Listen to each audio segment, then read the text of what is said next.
What you doing? Hey, just finishing this clean to get Dave back on the road. Nice. I wonder what Dave's doing.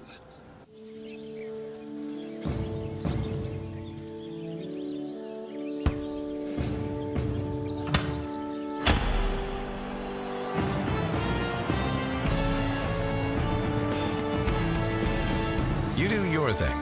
We've got you covered. Good afternoon and welcome to the 349th episode of the Alfa Insurance Georgia Prep Sports Drive for the GHSA State Title. Today we're going to be joined by Newnan head coach Chip Walker. This is his 8th season with the Cougars and 20th as a head coach. And then after Coach Walker, we'll catch up with Jordan Dubroff, talk about the McDonald's All-American game last night and some other football topics. But let's go ahead and get started with Coach Walker.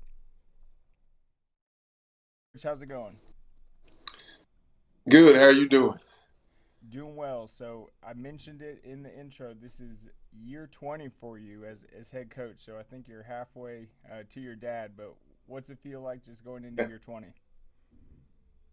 Well, I don't know. This year's kind of a renewed excitement. We've dealt with some things down at Newnan the last couple of years, and so we're kind of getting things back in order and having normal school days, and so there's a lot of excitement that's going on right now. We're pretty excited, ready for spring practice to roll around in about a month, and then get this thing started. Yeah, and you mentioned that. So obviously, you guys are focused on the off season, hitting the weight room, spring ball, and stuff. But every time I go on Twitter and I see you guys pop up, it looks like you guys are really feeding the kids well down in Newnan. So talk about that aspect, just making sure the nutrition and just some of the outside stuff is maximizing their potential. That's one of the things that we've really been focused on, is taking care of our young men that play for us and feeding them. We've got a great off the field staff that really do a wonderful job of making sure our guys are as prepared as they can be. I think it kind of starts with our director of sports performance, Dano Burdett, who this is ending his second full year with us.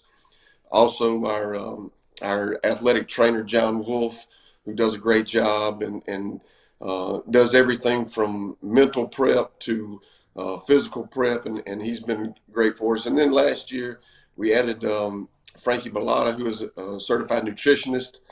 She is in our athletic program. She also coaches our flag football team, but then she takes care of all the nutrition needs that our guys, not just football players, but all of our athletes at the school. She does a great job with them, and she's been really good, a big asset for us.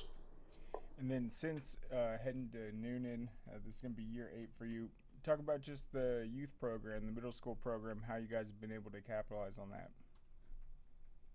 Well, we are in a unique situation. We basically get 2 full middle schools, and then we get half of another middle school. So we got a huge variety of young men are coming to us from those 3 schools. It's been important for us to just do everything that we can to make sure that those 3 schools have what they need.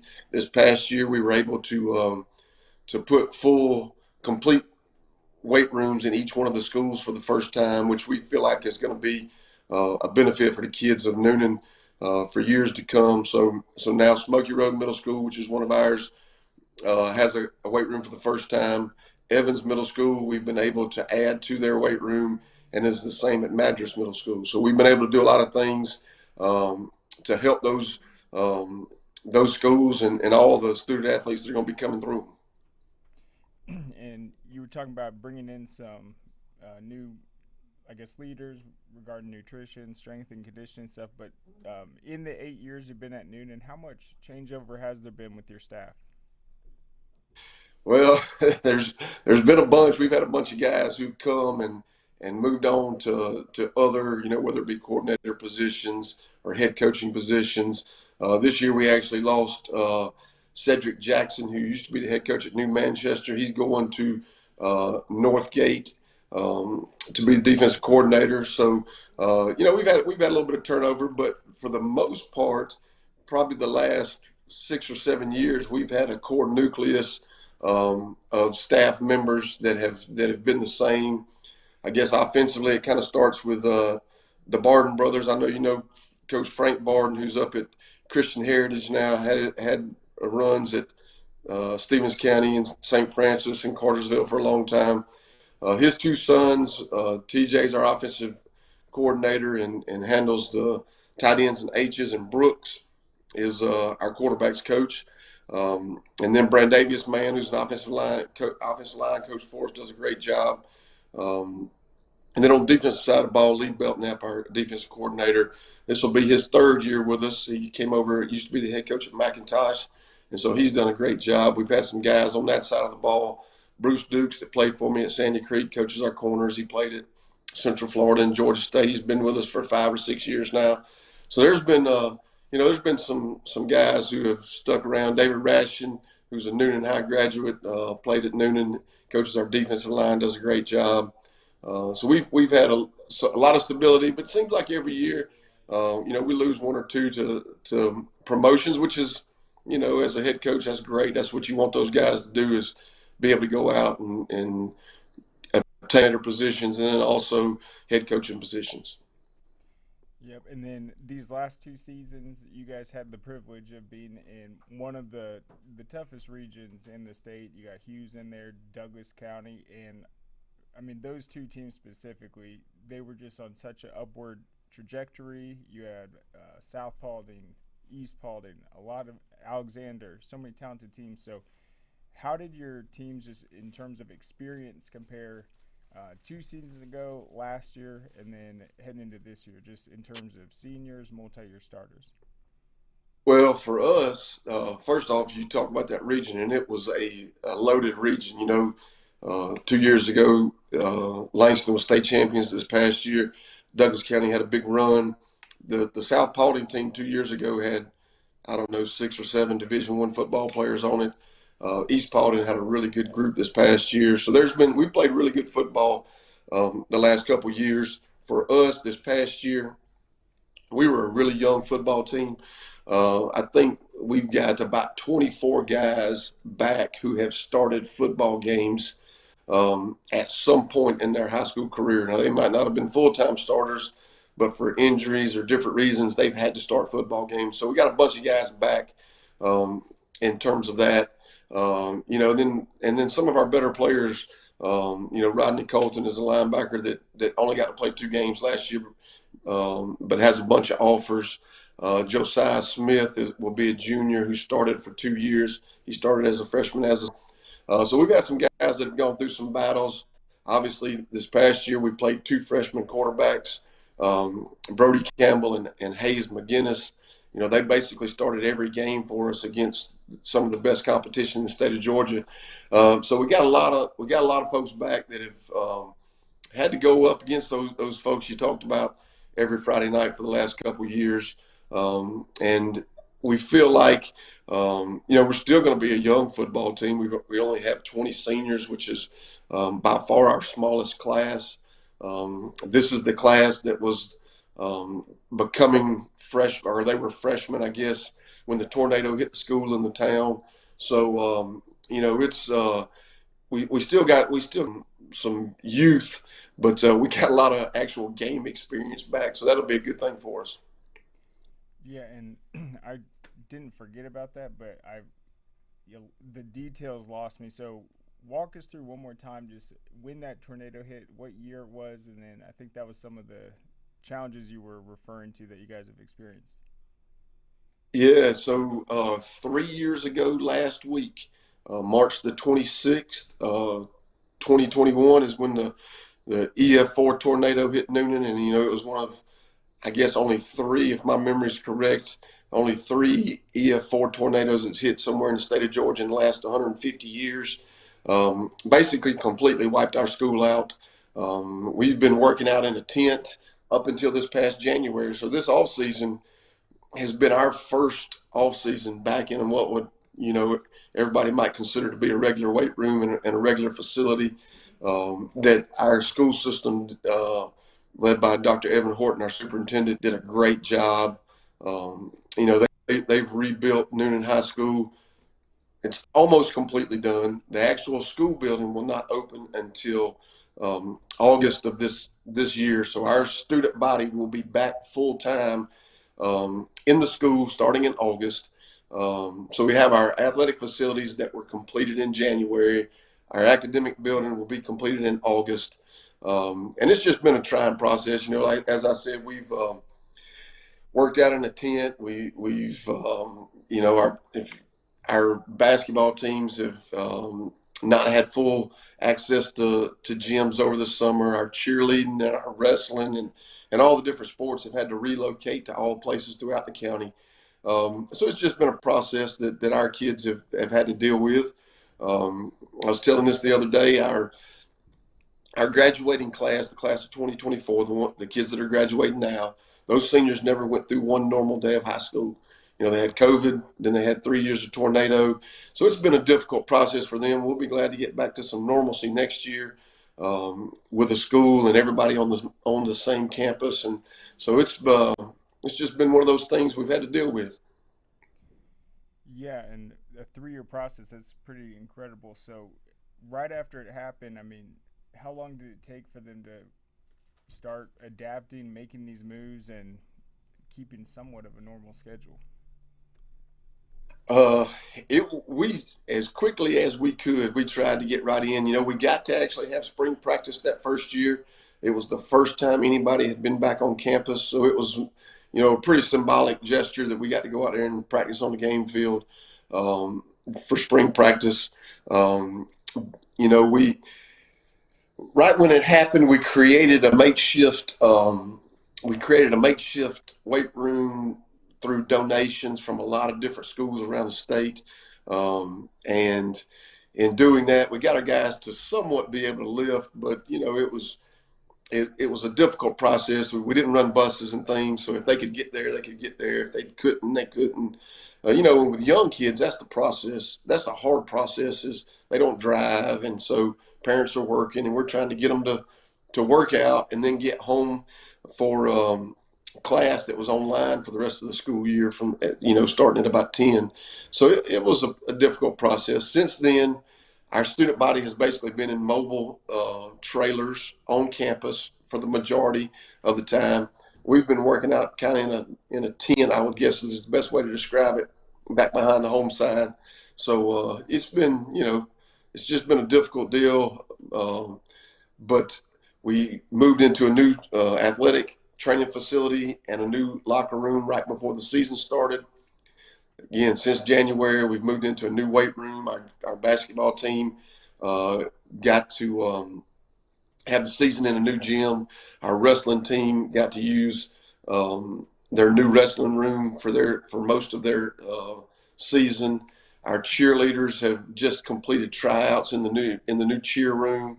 And again, all our athletes are getting to work out in a brand new 5,600 square foot weight room that has a nutrition room. It's got a little bit of everything. So we're getting to have meetings and team meetings and in meeting rooms again.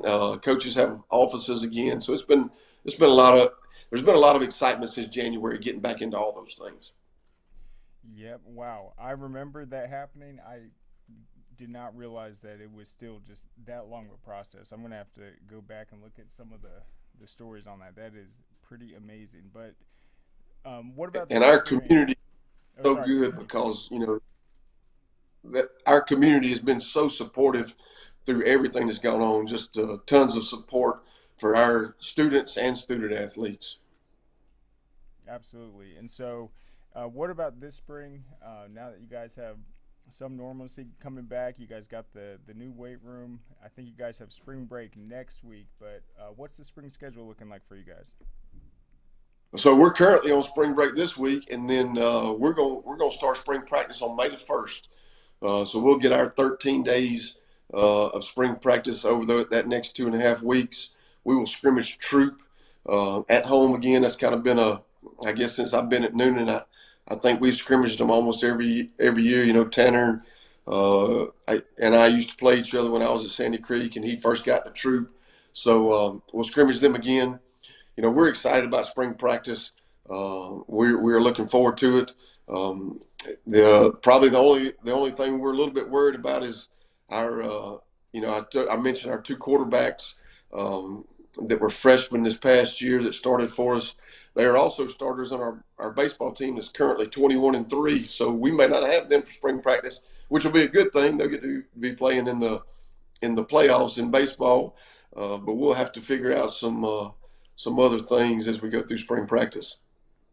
Yep, and obviously Coach Glisson is the baseball coach at Troop, so I know baseball is going to be impacting both you guys, but that's going to be a spring scrimmage. It's not one in the fall that's coming up in, I guess, May.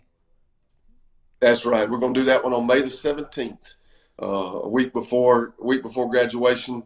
As you said, Tanner's the baseball coach down there, and it's just been an easy schedule for him and me to about 25 or 30 minutes up the road, and they come and we scrimmage just about every year. Fantastic. And then it looks like the region is going to change a bit. You guys still have Hughes in it, but you're going to bring in Northgate. I know you're really familiar with that program. You got Dutchtown. What else sticks out to you about this new region next season? Well, if you look at it, obviously you look in Langston Hughes and what the success they've had the last several years. They've done a great job. Lovejoy and Dutchtown both went to the second round last year. Northgate and McIntosh have had really good teams the last couple of years. And then Banneker and Morrow have been good programs and done some good things. I think it'll be a really good region once again. The schedule worked out for us that we're going to get Hughes and Lovejoy and Dutchtown all at home.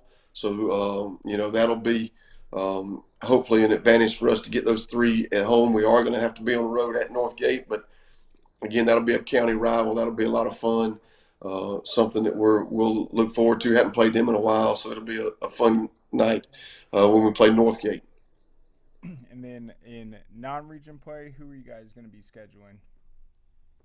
We're going to open up at GAC up in Gwinnett. We're going to play Coach Hardy and those guys. Then we got East Coweta, the traditional rival, going to East Coweta the second week. And then we have Arabia Mountain in the third game. So those will be our three non-region games.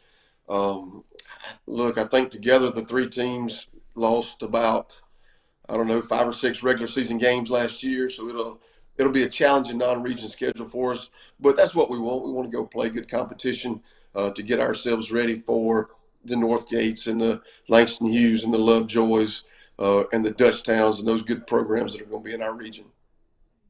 Certainly, and East Coweta, you mentioned that's a rivalry. Arabia Mountain was 9-2 last year. They'll have a new coach, so that will be an interesting matchup. And then obviously GAC is top notch. But let's talk about your team a little bit. You were saying you guys have been young, but you guys got some returning. What side of the ball do you think this spring you're going to be a little more ahead on? Is it going to be defense or offense setting the tone? Well, I would tell you, I would think offensively we would be ahead. We've got I guess we've got probably a dozen guys over there that have started. Our leading receiver, Gus Anderson, is back. Gus had almost 1,000 yards in 10 games last year. We only lose our tailback, one offensive lineman, and a tight end back from last year's group. So we got a bunch of guys that have started. So I would tell you that I would think that we'd probably be a little ahead offensively, but if we don't have those two quarterbacks out there, that might slow us down a little bit. On the defensive side of the ball, probably the strength of our defense is going to be our linebackers. As I mentioned, Rodney Colton, a guy that's highly recruited. Josiah Smith's another one that I think is going to be highly recruited. Those two guys will be our two outside linebackers in a 3-4 defense. And then we got some guys, some good young talented guys coming back up front that we're excited about. They got some experience. And then we return a couple starters in the secondary. Probably the one thing we're going to try to focus on the most, I don't want to say the most, I guess we really got to focus on is we had probably the best kicker punter I've ever been around. Ethan Devers, he's going to Valdosta State. He's handled all our kicking and punting for the last 3 years. So we're going to have to replace him. That's going to be a tough ask, a tall job for somebody. And do you have any idea of who's going to replace him, or a couple guys, or is that just going to be a focus? It's probably going to be by committee. It's probably going to have to be by committee. There's no doubt. One guy, I think Ethan missed 3 kicks for us in 3 years. So that's, an incredible track record. This past year, he kicked all but 3 kickoffs in the end zone. So we're, it's probably going to be a by committee. We can find who can handle the punting duties and who can handle the kickoff duties and who can handle the extra point field goal duties. And with your 2 quarterbacks, Brody and Hayes, doesn't look like it's much of a difference in their skill sets. They're both able to run sort of the same offense, have the same abilities. So how do you guys take advantage of that, just having 2 guys that have the experience that can both run the system? Well, for us is when they were freshmen, I think it was a huge advantage. One, physically, they didn't have to endure, just one person endure the 10-game schedule that we talked about with some of that really good competition. It also helped us in the aspect we're able to coach them a little bit during the game. We kind of had a system in place with them last year where we were able to coach them and teach them on the sidelines and kind of show them what to expect when they got out there. Now this year, obviously, we're going to have a little bit of a quarterback battle, and we're going to see if one of them steps up and takes the reins and kind of see what happens. We got a lot of talented skill guys around them, and so it's going to be a fun spring and summer and fall to kind of see where that whole process takes us, and the ability for us what we're going to kind of be able to do offensively. And you mentioned Gus Anderson. He was probably your most explosive player last year, close to 100 yards per game. Who do you see stepping up this year in that receiving core to kind of partner with him and really help spread the ball out? Well, the first one, Marquise Knox came on toward the end of the year, probably halfway through region play. He really started developing, giving us another option so that people, couldn't spin the coverage and double Gus most of the time. We had a freshman wideout, Porter Child, who had a really good year, first freshman again, kind of came on as the year went along. One other position where we feel like we're going to be able to take some pressure off of him is tight end. We got 3 tight end H-back guys that we feel pretty good about. Evan Russell, who is also another member of that really good baseball team that we got, played a bunch last year. Val Hudson was another. He'll be a junior. He was another 10th grader that got a lot of playing time. And then Cade Whitman is another guy that they all 3 are going to give us something a little different at the tight end H-back position. So we feel like with those capabilities, we're going to be able to, try to get Gus in as many one-on-one situations as we can, because we feel good about him when we get him in those situations. And that's Coach Barden is the tight ends coach for you? Yep, Coach Barden, TJ Barden is the tight ends coach. He does a good job with those guys, and we're going to utilize them. We're going to have a chance to be able to do a lot of different stuff offensively, which is something I like to do. I like to be as multiple as we can be, and hopping around from multiple tight ends to multiple wideouts as much as we can. And then in terms of your return man, any changes in that department this year? Obviously, Gus is a guy that could probably fill the role, but how do you guys fare in that capacity? We've got the main guys will be back, but then we also got a couple of young guys that are going to be sophomores that we feel really good about in the return game. Jalen Britt is a name that I think you're going to hear a lot from in the return game over the next 3 years. He's kind of a slot wide out that I feel like is going to be a really good kickoff and punt return guy. So we're going to be excited about watching getting the ball in his hands. He'll be electric when he gets it in his hands. Yep. And then in the run game, it looks like it will also be by committee this year. So how excited are you about the backfield, and who can we expect to see this season? Yeah, well, I think it always going to start with Jalen Teagle. He came in and had a really good year. He was a backup last year to Antavius Berry, but he catches the ball really good out of the backfield. You know, probably a couple games there, Alexander, Douglas County, maybe even Langston Hughes. I think that he kind of carried the bulk of the yardage for. I think over at Alexander that night he had about 180 yards when Antavius got hurt. We got a couple young backs that we're excited about. So we're going to see what happens with that. Obviously, it all starts up front, and we're excited about the guys up front. We're going to have a little more size maybe than we've had in the last couple of years. We've got a chance to average, closer to the 275 to 280 pound range than we've done the last couple of years, which is going to be good for us. With the competition that we'll face as well. That's huge. And yeah, Jalen, he was a backup, but I mean, he did take a lot of carries last year, so I know he's got that experience. And then just last point about the speed, because obviously you've seen it when you're at Sandy Creek. You guys had some of the fastest teams last year: Hughes, Alexander, Douglas County, South Paulding. I mean, you guys are going up against some of the fastest teams out there. So how do you feel your team matches up in Class 5A this year, just in terms of explosiveness? Well, we got a chance. I think we got a chance to be as explosive as we've been probably since that 2020 team that was a really talented team. A lot of our guys are running track this spring, which is we feel like that's important.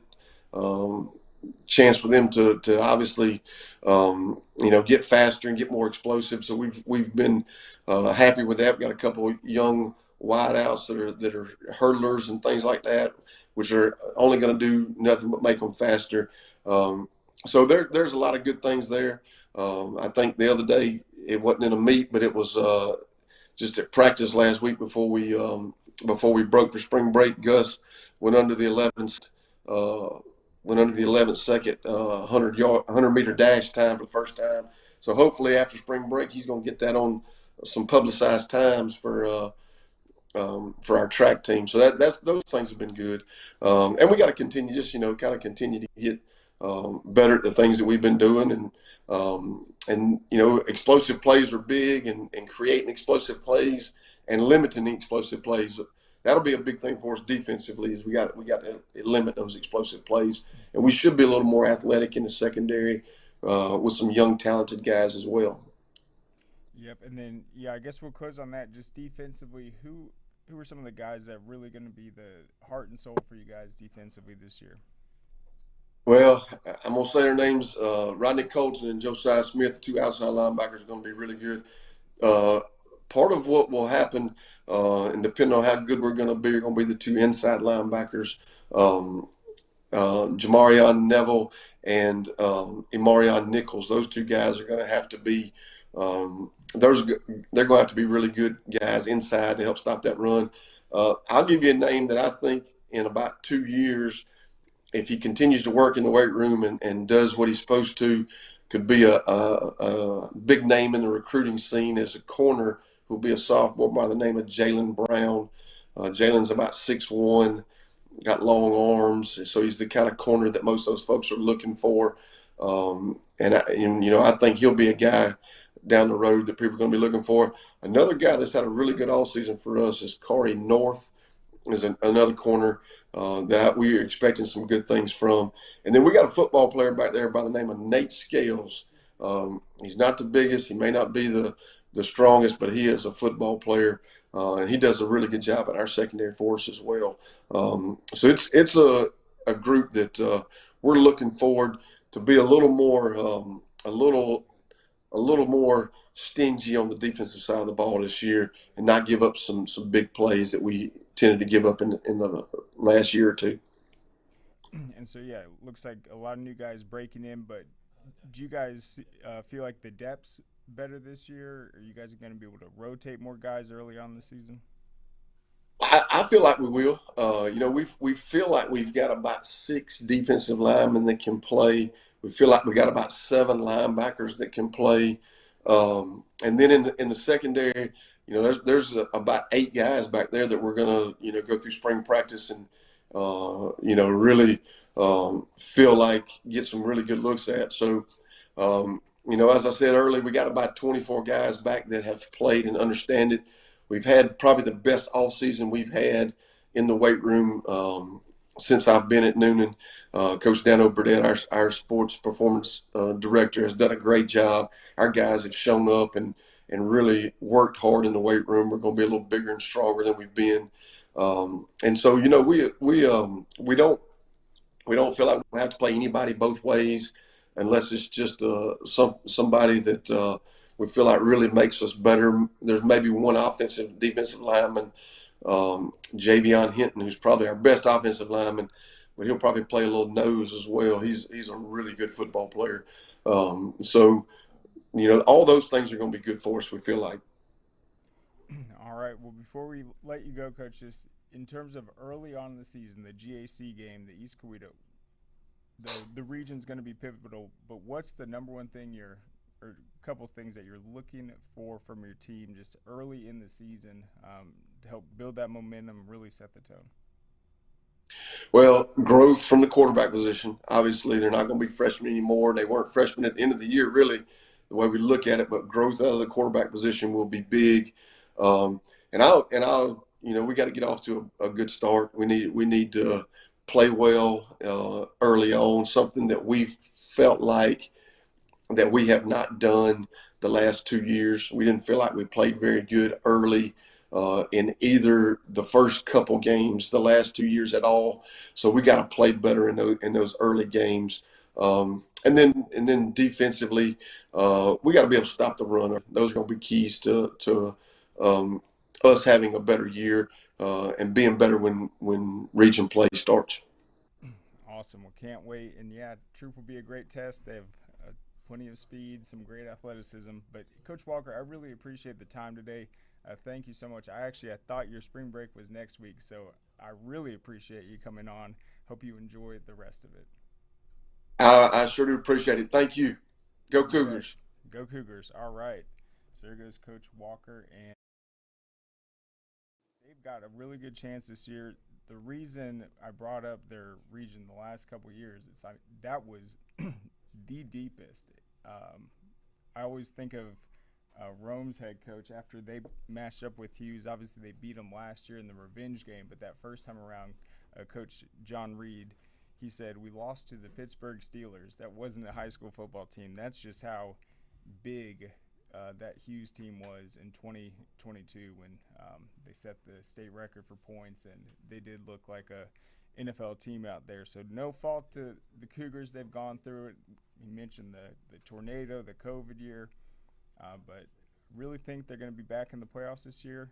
They got a new staff. They're eating well. They're killing it in the weight room. So that'll be an exciting team to watch. But let's go ahead. We'll take a quick break and thank our sponsors. Sponsors will be back on the other side.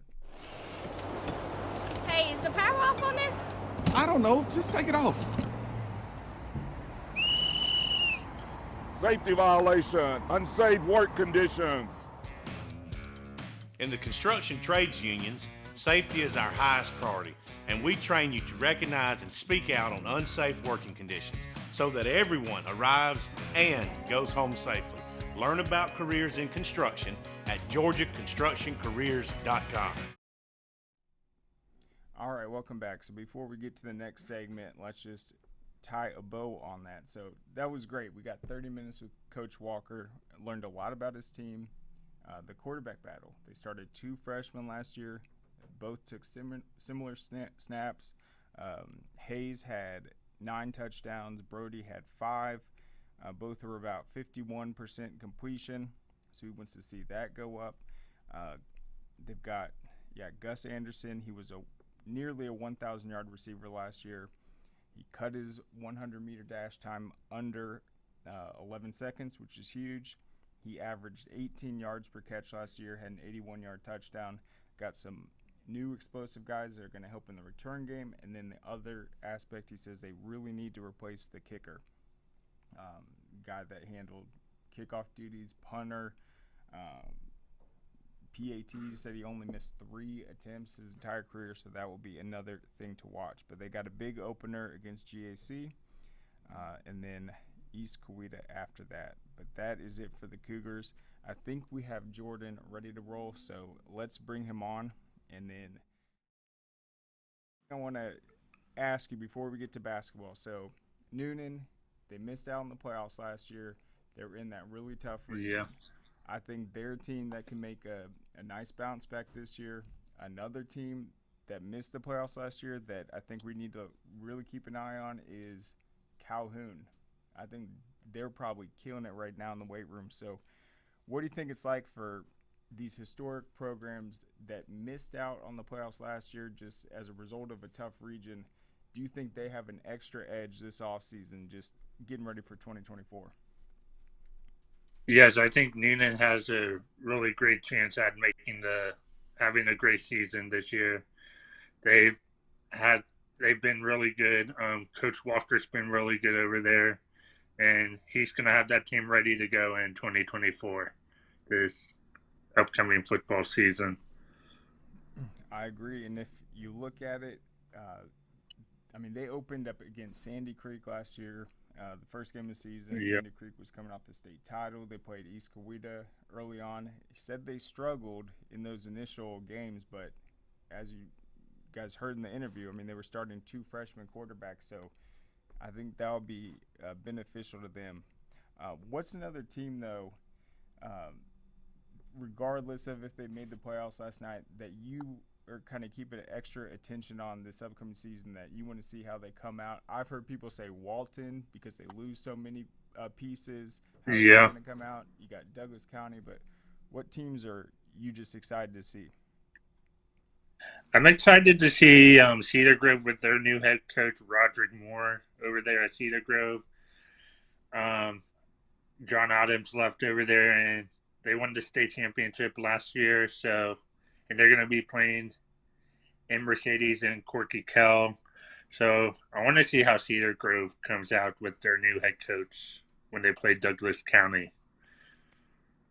Oh, absolutely. And then, I think they're going to have a really great season with their new head coach.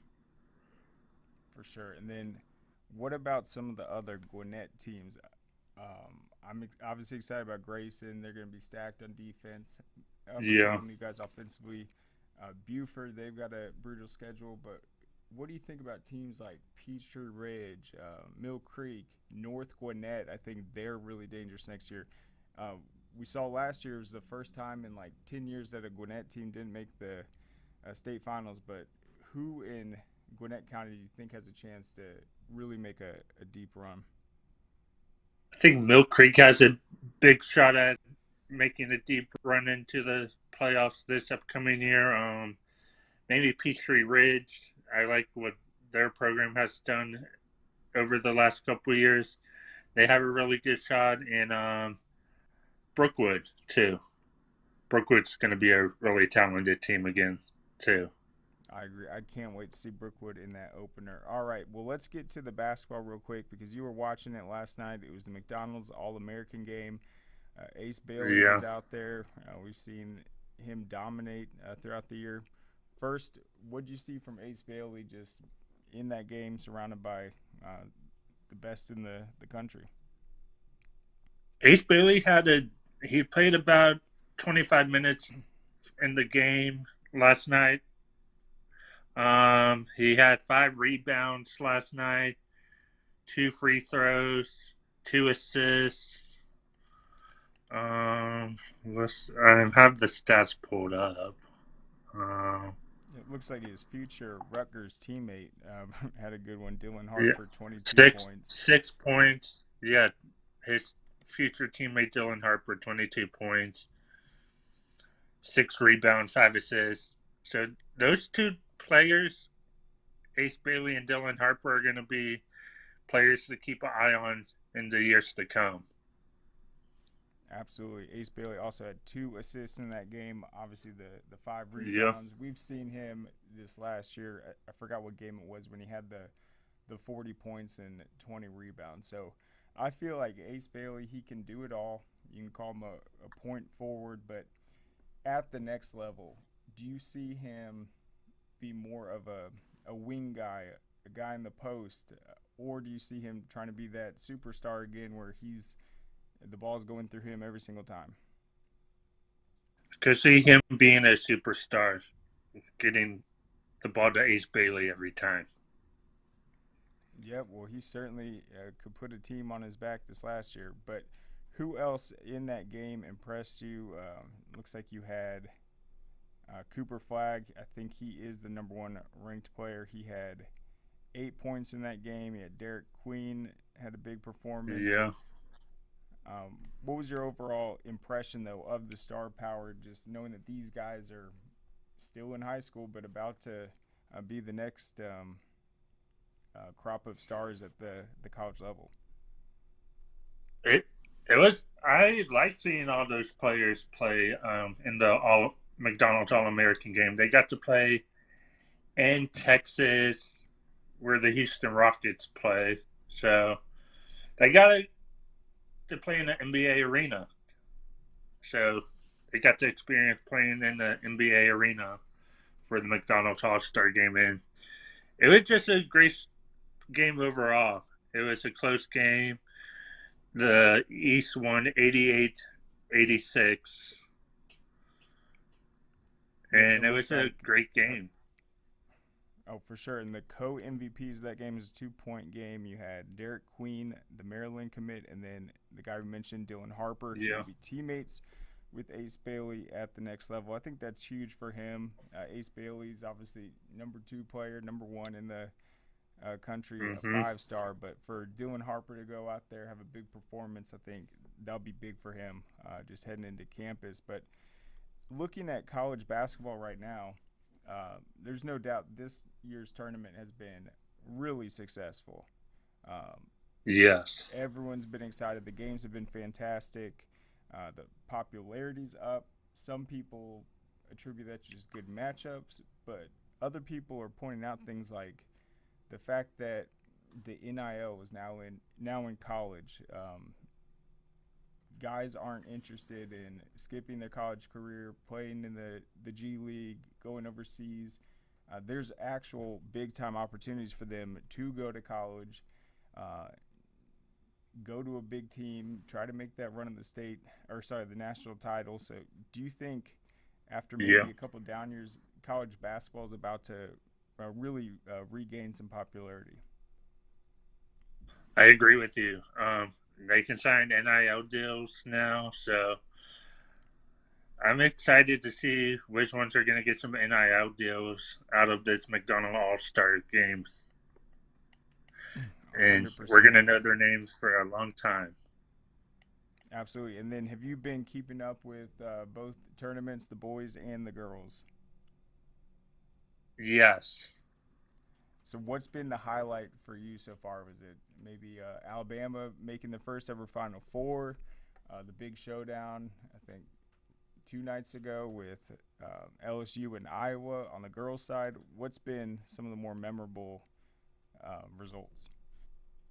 Alabama making the Final Four on the guys' side, and then the Iowa LSU game on the women's side. Caitlin Clark has been phenomenal for Iowa, so I'm excited to see what she does this upcoming week in the women's tournament. Yeah, and the great thing about basketball, when we cover it at the high school level, it's like you're always seeing a girls' game and then a boys' game. You don't really go to just one. There's always that double header. And so I've seen a lot of women's basketball, and I feel like I'm being gaslit a bit because people see it on TV. They'll say, Caitlin Clark, she shouldn't be in the GOAT competition. But when I watched her play, I've never seen anyone with a skill set like that. Her range, the handles, the fundamentals, what I saw from her a couple nights ago, that was next level. So Do you think Yeah. does she have to win a national championship? Some are saying she has to win multiple, but I just think on the eye test and some of the shots she's making and what she can do with the ball, passing, dribbling, I think she's one of the best I've ever seen play. I agree with you, Craig. She is one of the best. It would be huge if she got a national championship under her belt for Iowa, and we'll see what happens if she'll go play in the WNBA or what I've heard rumors. They are playing in the Big Three for the summertime. It's what I've been seeing reports of. Ooh, that would be really interesting. Yeah, I've been seeing reports on that. Endless. I mean, she's unbelievable. But she might not be in the GOAT conversation right now, but that was a GOAT performance without a doubt. I mean, I don't know how you play any bigger than she did in that last one. I'm excited to see what she can continue to do. But even last year when they lost to LSU, she still had a great game. It's like every time I watch her, she's just making spectacular plays. But who do you think is the favorite on the boys' side? Obviously, UConn is outstanding. There's not really one star on their team, but then a team like Alabama, they've gotten really hot, and man, they can flat out shoot. They play at a blistering pace. They can put up points. I don't think they're going to be too scared. I think they're going to take UConn seriously. But who do you expect to come out on the boys' side? I got to see Alabama pull off the upset against UConn. Yeah, it definitely would be considered an upset. Yeah, it would be one of the biggest results. I thought they're winning the Sweet 16 was one of the best games I've ever seen. The win over UNC. Yeah, just incredible basketball being played. Yeah, I want to see Alabama pull it off and win this coming weekend. Yeah, I'm sure there's a lot of people in the office that share your sentiment. So, how many games do you think you have watched throughout this tournament on the boys and girls side? Are you up in the double digits? Kept it on the last month? I've been watching most of it since the beginning of the tournament. I've been watching every game. And did you fill out a bracket? No, I didn't do a bracket this year. So you and I are the only ones I think that didn't. Well, the thing is, I was going to because it was after the play-in games, and then the one online said it was too late, and I just gave up. But it probably would have been a disaster anyway. Some of these upsets. Going back to football, it's a couple teams that we should keep an eye on this year is Holy Innocents, because they got a new coach during this offseason. So I want to see how Holy Innocents does this year for football. I think that's a team we need to keep an eye on. Nick Parada, yeah. Replacing Holy Innocents, and I believe their Holy Innocents, it was either their offense or defensive coordinator took a new job. I had him on the show. I really need to get this. I think that was Zach Slaney, who's now at Kings Ridge, replacing Terry Crowder. Yes.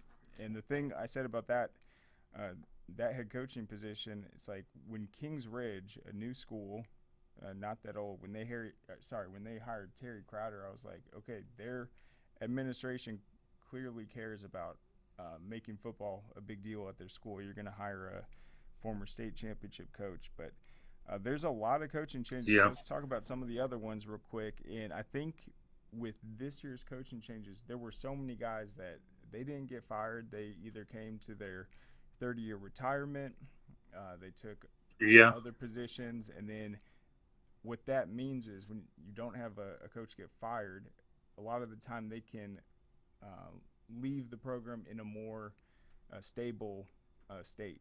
So they know who's going to replace them. They can kind of pass the baton. But there's also some big names. What do you think about True. Coach Salam, though, going from Osborne to Harrison, and really him being the first coach I've seen that has turned Osborne into a stepping stone for, I guess, a bigger position, just the success he had there? I think it's huge for him going to Harrison. He's done great things over there at Osborne, and Harrison is a great football program over there. So I'm excited to see what he does over there at Harrison this year as their head coach. And you'll like this one. This will be his second year at the school, but Campbell's Jeff Phillips, he went from North Springs to Campbell last year. They had a really good season. They battled their tails off, but I mean, what do you think about Coach Phillips and what he's been able to do over with the Spartans? I like what Coach Phillips has done. He tried to get North Springs programs turned around, and he went over to Campbell this last season, and he's been stepping up Campbell's football program over there in Cobb County. So I'm excited to see what Campbell High School does this year. I think they're going to have some talented programs, some teams. Absolutely. And then with Cedar Grove, Coach Adams did an incredible job. They've had some coaching changes the last 6 seasons, but they're always in the state finals, always making noise. But Coach Roderick Moore, he's taking over, and Cedar Grove is going to be playing Douglas County Week 1 in the Corky Cal.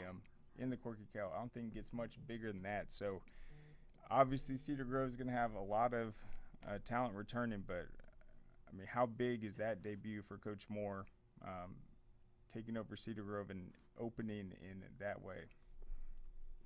It's really huge for Coach Roderick Moore in Cedar Grove and the Corky Cal.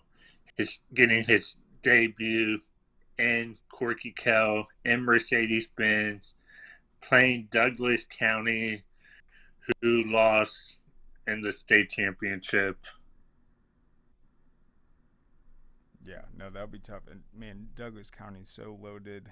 They have pretty much just completely retooled. Let's go over a couple other coaching changes. Another one, McDonough. Earth Wind Moreland went from Mundy's Mill to McDonough as their head coach. Yep, I like that move. Mundy's Mill was toe-to-toe last year with your Woodwards and Jonesboroughs. So, yeah, they had a fantastic year. What do you think about Tyler Jones at Cambridge, the former Walton offensive coordinator, making his head coaching debut? I think Cambridge is going to – I mean, if you saw how creative that Walton offense was these last few years, I think Cambridge is going to be a team to definitely watch. I'm excited to see what Tyler Jones does over at Cambridge as their head coach. Cambridge has been a well-known program over there, and Cambridge has some great athletic programs. Their basketball teams have been really decent over the past couple of years. So I'm excited to see what Tyler Jones does. They got great coaching staffs up there at Cambridge. Yes, they do, and they have great kids too. They got wrestlers that are playing multiple sports, baseball players, and then so they have the fundamentals down. They have the athletic base, but then you add that creativity, that next level. I mean, Tyler Jones, he's considered one of the better coordinators in the state. I think that's going to be really interesting to see how he does. And then let's see a couple more. Todd Winter went to Banks County. I'm excited to see what Banks County does this year with Todd Winter. Absolutely. And then how about this one? Because they're a team that nobody really talks about. And I think Banks County is going to have a decent season this year. No, I agree. The Leopards, he did a phenomenal job at Holy Innocents. They led 4A in turnover margin. They ran the triple option. They were outstanding. They had to make that big jump up to 4A, played in an incredible region, made a quarterfinal run. What do you think about Mount Vernon, though? with Terrence Edwards. He was Milton's wide receiver coach these last few seasons. They had the best receiving core in the state. I don't think anyone can doubt that. And then we know he can train receivers. That's something he's done in addition to coaching at Milton. But what do you think about his first head coaching job at Mount Vernon and what they could be able to accomplish under his tenure? I'm excited to see Terrence Edwards as the head coach over there at Mount Vernon. He's going to do really big things over there at Mount Vernon for the Mustangs, and I know all their players are excited to have Coach Edwards over there as their head coach. I made a mistake. Terrence Edwards made his head coaching debut in the Georgia League Classic against his brother a couple years ago. Yeah. But this will be his first head coaching job at the high school level. But yeah, you mentioned Earthwind Moreland. He left Mundy's Mill. Northgate's going to have Kevin Whitley, the former Stockbridge coach. He's coming back into town. Yeah. Ola, Dustin Atkins, he's new to the state. I think he's one of the guys that came over from Florida. And then, we talked about the Harrison, Stars Mill, a lot of big coaches. But before you go, Jordan, what about spring sports? Any storylines you're watching for, whether it's boys or I'm excited to see some of the baseball playoffs coming up for the spring sports.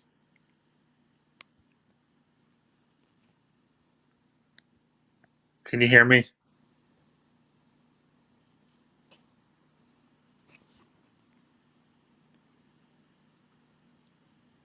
Lost sound.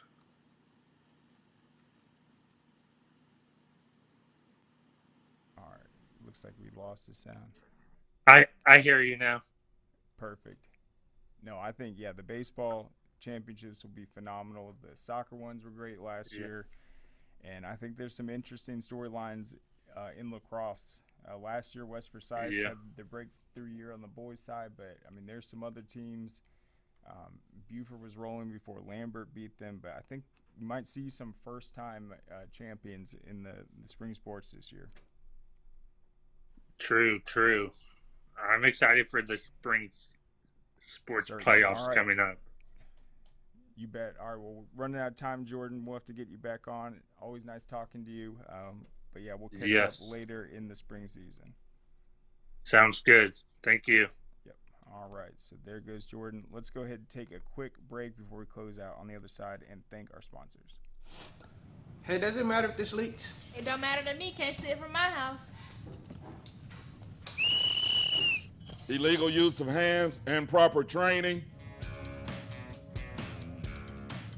GeorgiaConstructionCareers.com has 14 different highly skilled trades with tuition-free training in our certified apprenticeship programs to train you the right way. Find your career at GeorgiaConstructionCareers.com. All right, welcome back. So we don't have too much time left because we had a lot of time with Coach Walker, but let's talk real quick about the baseball rankings. They will come out tomorrow, and any changes that you can expect. So on the boys' side, North Gwinnett is probably the hottest team. You got Parkview and Lowndes at the top. North Gwinnett's been my number 4. They've been my number 5, but had some big wins. Brookwood's also in the top 5. They've had a great season. And then you got North Paulding. This last week was their big test. How are they going to stack up with Marietta, Hillgrove, Harrison? North Paulding has proved that they are the top dog in Region 3. And then West Forsyth, they're in that region with Milton, but this is the interesting part about them. They are 5-5 now in that region. They have split every single series they've played, so they still have a chance to win because currently right now, if you've beaten every single team, you have the same record as all of them. But they are still in the top 10 because they have done well outside of the region. But I'm looking for them to be able to string together a win streak instead of being up and down. Marist actually moved up to number 1 in the prep baseball Class 6A poll over Houston County. And Marist lost early in their season, but they've now won 17 straight. They are on fire. Tift County's also red hot. Then you got Etowah and then Newnan, as Coach Walker was talking about. Their baseball team is on a tear, one of the highest scoring teams in the state right now. And then BT is also doing very well. They're at number 6 this week in the prep baseball. All right, then in 5A, real quick, Villa Rica remains one of the only unbeaten teams. They join Harlem in Class 3A. Class 4A is headlined by Stars Mill. We're waiting to see how Stars Mill going to do in that brutal region with LaGrange Troop. They remain unbeaten. They're looking to win the state title this year. Harlem 22-0. And then Stars Mill, actually, in the Max Preps poll, they moved ahead of every other team based on the computer model. So that calculates strength of schedule and then overall record. So despite having one loss, they are actually ranked higher in the computer than Harlem, Parkview, Lowndes, and those other teams. So Stars Mill is that good and that big of a contender. Class 2A, you still have Cobb County rivals North Cobb Christian and Mount Perrin at 1 and 2. Worth County is my sleeper team in Class 2A. They've been outstanding. They're 16 and 2, and their only losses were to much higher classifications by 1 run. And then in Class A Division 2, you got Charlton County and Slide County at 1 and 2, and then Prince Avenue Christian won their first baseball state title last year, and they are still number 1 at 13 and 1. They are loaded with prospects that are pretty much all underclassmen. So they got it done when they were super young last year, and it looks like they are favorites once again. But those rankings will be out tomorrow. We got the soccer and lacrosse already up at scoreatl.com. We will be back tomorrow with Keeping It Real with Najee Wilkins at 2 o'clock. He will break down recruiting news and everything spring sports. But thank you so much for joining us, and we'll see you then. What you doing? Hey, just finishing this claim to get Dave back on the road. Nice. I wonder what Dave's doing.